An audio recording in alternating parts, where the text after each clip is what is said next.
fairly uniform climate. There's not a lot of variation within that area.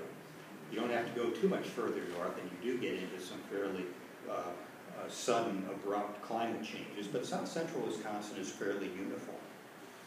So in analyzing those data, we are able to go back and look at the relationship between temperature and the timing of these events.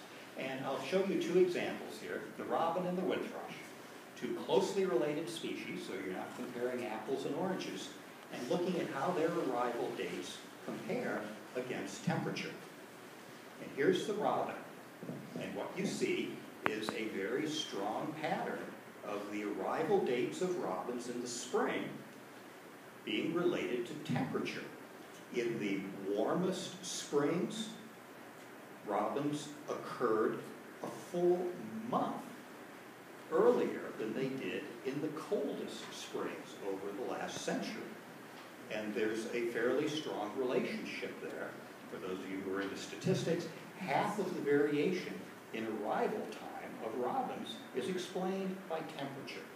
But there is lots of variation around the line, but it's still a very strong signal. So robins are one of the species that clearly responds to temperature, and it affects their arrival dates.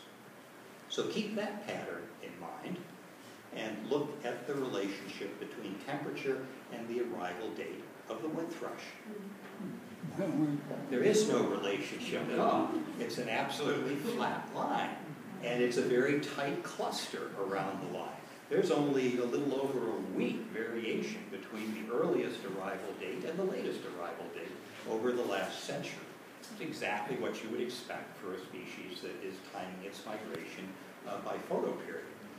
And in fact, once again, many of you who are into statistics, I think I probably calculated my first regression almost 50 years ago. That is the flattest line I've ever calculated. There is no relationship there. So birds like wood thrushes simply don't respond to spring temperatures in Wisconsin. They're going to arrive that first week in May, regardless of what kind of spring we have. A record-setting March is not going to affect the arrival of wood thrushes.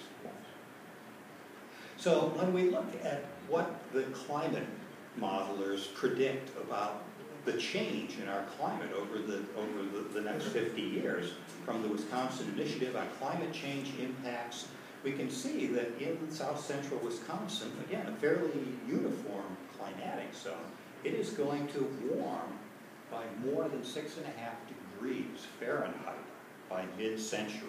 So things are really going to warm up in March, April, and May.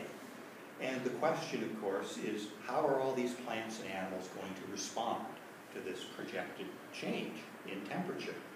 Well, we're very lucky in Wisconsin. We can actually answer this question with great confidence and without doing something else that the climate change deniers will clobber you for, and that's extrapolating beyond your data. Because we have such variable spring weather in Wisconsin, we have already observed the behavior of these plants and animals in spring temperatures that are as warm or even slightly warmer than what is predicted to be the average by mid-century. We've observed what happened to them when it was actually 7 degrees warmer than the long-term average. So we are well within our empirical observations in trying to predict how all of these hundreds of plants and animals are going to respond. Out of the 350-odd species that were monitored over this period of time, not quite half of them, about 150 species, do we have enough data that we can actually do these kinds of analyses.